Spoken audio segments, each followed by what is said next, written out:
আমাকে কিছুদিন সময় দাও। আমি শহরে গিয়ে কিছু একটা করবার চেষ্টা করছি। তুমি সে কটা দিন আমার জন্য অপেক্ষা করবে তো? তুমি কি বলছো? আমি তোমার জন্য অপেক্ষা করব না? তুমি নিশ্চিন্তে যাও, আর তাড়াতাড়ি কিছু একটা ব্যবস্থা করে ফিরে এসো। বেশি দেরি করো না সুব্রত।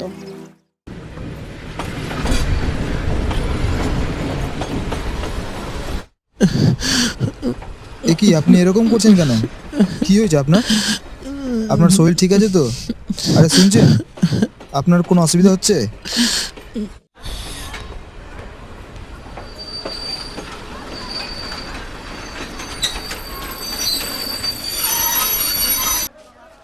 ট্রেনটা প্ল্যাটফর্মে আসতেই ছুটে নেমে পড়লাম ট্রেন থেকে। দাদা, ও দাদা, না, কেরে বাবা লোকটা? কিন্তু ভাবসাব সুবিধা লাগছে না। এমনভাবে লোকটাকে ছেড়ে দেওয়া কি ঠিক হবে? যাই দেখি।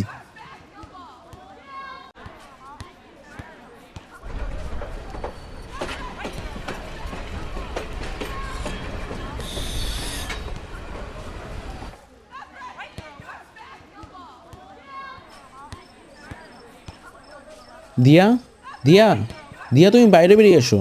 দিয়া। তুমি এখান থেকে এক্ষুনি চলে যাও সুব্রত। আমার আর আমার বাবার মান সম্মান ডুবিও না।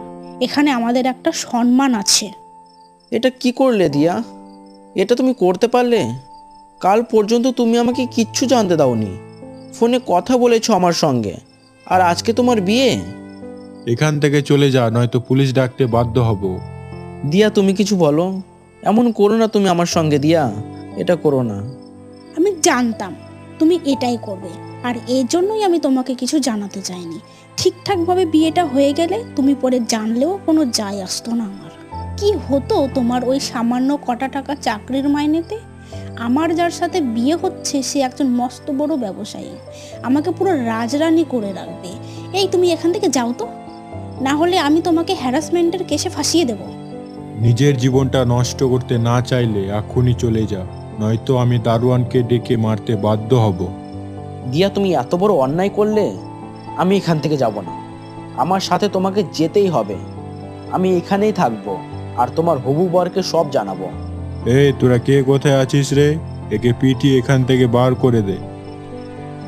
কি রে, বেরা, কি হয়েছে? চল বেরা, হট, চল এখান থেকে, ফট, বেরা বলছি।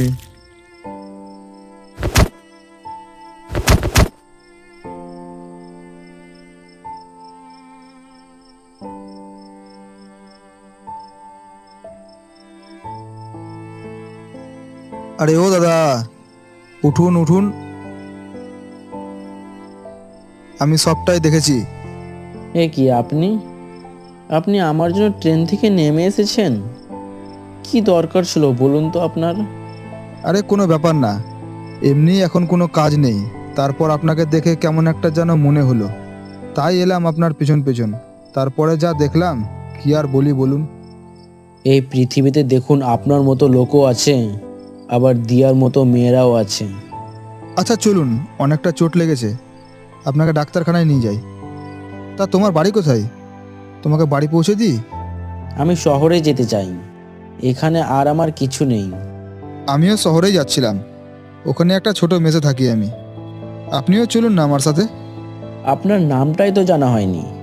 আসলে মাথা ঠিক নেই তো। আজ ওদের ফুলশয্যা। আমি কিছুতেই দিয়াকে ভুলতে পারছি না। দিয়ার সঙ্গে কাটানো সেই সময়গুলো কিছুতেই ভুলতে পারছি না, জানেন? ভুলতে হবে দাদা, জীবনটা এরকমই। সব কিছু যে একেবারে তেলের মতো মসৃণ হবে তার তো কোনো মানে নেই। কয়েকদিন আমার সাথে থাকুন, আমরা একসাথে কয়েকজন বন্ধু মিলে থাকি, সবার সাথে মস্তি করুন, দেখবেন সব একদিন ঠিক হয়ে গেছে। আসলে সময় হচ্ছে এক প্রকারের মলম, জানেন তো, যা ক্ষত জায়গায় ঠিক প্রলেপ দিয়ে দেয়। ও আপনি দেখতে পারবেন না। দিয়া, দিয়া, দিয়া, তুমি এসেছো। আমি জানতাম তুমি আসবে। তুমি তো আমাকে বলেছিলে যে দুজনের মন যদি এক হয়, তাহলে তাহলে অল্প টাকাতেও রাজপ্রাসাদ বানানো যায়। চলো আবার নতুন করে ছোট্ট একটা কুঁড়ে ঘর বাঁধি। নতুন করে আবার সব শুরু করি দিয়া, আবার সব নতুন করে শুরু করি। এ কি সুব্রত, কার সঙ্গে কথা বলছো? এখানে কেউ তো নেই। এই তো দিয়া বসে আছে। এই তো আমার পাশেই বসে আছে।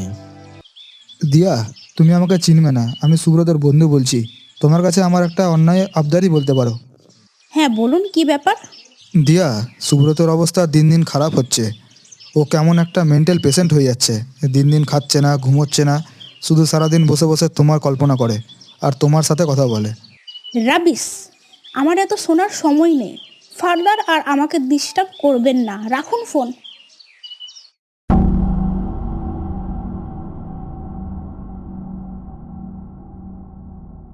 জানিস সুব্রত, গ্রামে আমার মা আর একটা বোন আছে। বোনটার তো বিয়ে দিতে হবে, তাই শহরে এসে কাজকর্ম করে টাকা ইনকাম করছি, বুঝলি। আমার ইচ্ছা তুই সুস্থ হয়ে গেলে তোর সাথে আমি আমার বোনের বিয়ে দেবো।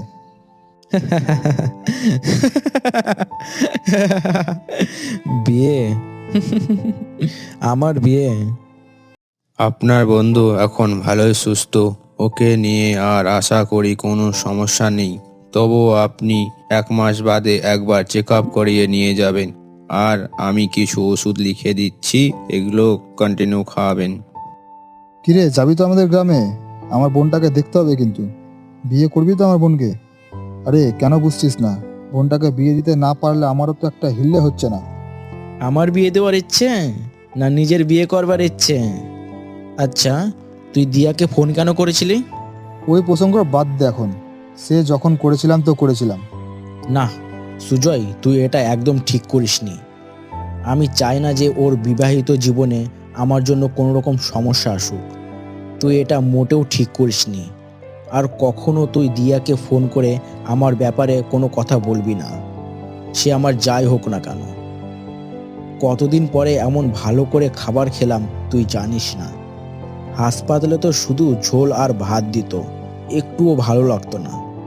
আজ থেকে কাজে যোগ দেব। অনেক ক্ষতি হয়ে গেছে, ম্যানেজারটা ভালো তাই রক্ষে। সবটাই আমার কৃতিত্ব। আমি তো ম্যানেজারের সাথে কথা বলেছিলাম। আমি কাজে বেরোচ্ছি, তুই বিশ্রাম নে। তোরও তো নাইট ডিউটি।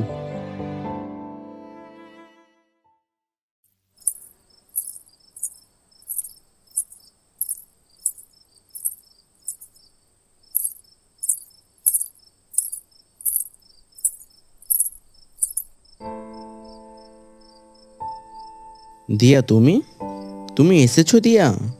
তুমি কেমন আছো সুব্রত? যেমনটা দেখছো, তোমার কথা মনে পড়ে না এমন একটা দিনও নেই দিয়া। আমি তোমার সাথে সংসার করতে চাই। তুমি কেমন আছো দিয়া? এ কি হাল হয়েছে তোমার? এত রোগা হয়ে গেছো কি করে? চোখের নিচে কালসিটে, শরীর খারাপ তোমার? ভালো নেই সুব্রত, আমি একদম ভালো নেই। আমি ভুল করেছি জানো। সুজয়টা বলে সবসময় তোমার কথা না ভাবতে, কারণ তোমার বিয়ে হয়ে গেছে। তুমি এখন অন্য কারো স্ত্রী। তোমার সাথে কাটানো মুহূর্তের কথা মনে করাটাও নাকি আমার পাপ। তুমি আমাকে ক্ষমা করতে পারবে সুব্রত? ক্ষমা করতে পারবে আমাকে? দিয়া, দিয়া, দিয়া কোথায় গেলে তুমি? দিয়া, দিয়া। না, আমি আবারও দিয়াকে কল্পনা করছি। না না না, আমাকে সবটা ভুলে যেতে হবে। আমাকে সবটা ভুলতেই হবে। হ্যালো সুজয়, সুজয়, দিয়া আবার এসেছিল। দিয়া আবারও এসেছিল সুজয়। তুই আবার শুরু করেছিস? তুই তাড়াতাড়ি আয়, প্লিজ আয় সুজয়। আমার আর কিচ্ছু ভালো লাগছে না। আচ্ছা, আমি এক্ষুনি আসছি। আমি তোকে বারবার বলছি, এসব আজগুবি কল্পনা করা বন্ধ কর। দিয়া, সুজয় বলছে তুমি নাকি আমার কল্পনা। তুমি সত্যিই আমার কল্পনা? চলে যাও, চলে যাও আমার চোখের সামনে থেকে। আমার জীবনটাকে তুমি... আমি সত্যিই তোমার কাছে এসেছি। আমি তোমার কল্পনা নই সুব্রত। আমাকে ছুঁয়ে দেখো। তুমি আমাকে ক্ষমা করতে পারবে? দিয়া, তুমি এখন অন্য কারো স্ত্রী। তুমি এত রাতে এখানে কি করে? চলে এলাম, সব বাধা পেরিয়ে তোমার কাছে চলে এলাম। আমি জানি আমি অনেক বড় ভুল করেছি। তুমি আমাকে ক্ষমা না করলে আমার যে আর শান্তি নেই সুব্রত, আমার যে আর মুক্তিও নেই। কে ঘরে বসে আছে? ও কে সুব্রত? সুজয়, সুজয়, তুই দিয়াকে দেখতে পাচ্ছিস? হ্যাঁ, কিন্তু এতদিন পরে কেন এসেছো দিয়া? তোমাকে কতবার ফোন করেছি, আর তুমি এখন এসেছো? তোমার বাবা, তোমার বর জানে তুমি এখানে এসেছো? আমি তোকে বলেছিলাম না সুজয়, এটা আমার কল্পনা নয়, আমি সত্যি দিয়াকে দেখতে পাচ্ছি। এবার বিশ্বাস করলি তো? আমি ভুল করেছি, ওকে বিয়ে করে আমি ভুল করেছি। ও একটা মস্ত বড় প্রতারক। পয়সার লোভে ও সুখের জীবন পাওয়ার জন্য আমি সুব্রতকে ঠকিয়েছি। আর এই জন্যই হয়তো বিধাতা আমাকে এত বড় কষ্ট দিয়েছে। আমার সাথে কি হয়েছে তোমরা জানো না। আমি শুধু ক্ষমা চাইতে এসেছি। সুব্রত আমাকে ক্ষমা করবে? ন্যাকা ক্ষমা চাইতে এসছে। এখন যাও, বাড়ি যাও। আমার আর কোথাও যাওয়ার জায়গা নেই। তুমি এখানে একা থাকতে পারবে না, এখানে দুজন ব্যাচেলার ছেলে থাকে। এখন রাত হয়ে গেছে, তুমি এখন বাড়ি যাও। আমার কথাটা একবার শোনো। আমি কোথায় যাব বলো? যাকে বিয়ে করেছিলাম সে নোংরা চরিত্রের লোক। আমি বুঝতে পারিনি আমি ছাড়াও আরও অনেক মেয়ের সঙ্গে ওর সম্পর্ক। আমাকে বিয়ে করার পরেও সেই সম্পর্ক বজায় রেখেছিল। খারাপ তো তখন হয় যখন ও আমাকে একটা পার্টিতে কিছু মাতাল বন্ধুর সামনে ছেড়ে দেয়। ওরা আমার ওপর অত্যাচার করতে থাকে। আমার ওই লম্পট স্বামী দাঁড়িয়ে দাঁড়িয়ে তা দেখতে থাকে। সেই দিনই লজ্জায় ঘৃণায় আমি আত্মহত্যা করি। যদিও আমি মরবার আগে ডায়েরিতে সব লিখে রেখে গেছি যাতে ওই শয়তানটার শাস্তি হয়। সুব্রত আমাকে নিঃস্বার্থভাবে ভালোবেসেছিল, তার সাথে আমি অন্যায় করেছি। আমি শুধু চাই সুব্রত আমাকে ক্ষমা করুক। আমি আর কিচ্ছু চাই না। আমি মৃত্যুর পরেও শান্তি পাচ্ছি না। দিয়া, তুমি এসব কি বলছো? দিয়া, দিয়া। দিয়া, দিয়া তুমি শুনতে পাচ্ছ আমাদের কথা? আমাকে ক্ষমা করে দিও সুব্রত। আমি আর এই কষ্ট সহ্য করতে পারছি না। আমি মুক্তি চাই সুব্রত। তোমার ক্ষমাতেই আমার মুক্তি। দিয়া, আমি তো সেই প্রথম দিনই ক্ষমা করে দিয়েছি। তুমি একটা পরিস্থিতির শিকার দিয়া। তুমি নিজের ভুল বুঝতে পারছো? এর থেকে বেশি কিছু আর হতে পারে না দিয়া।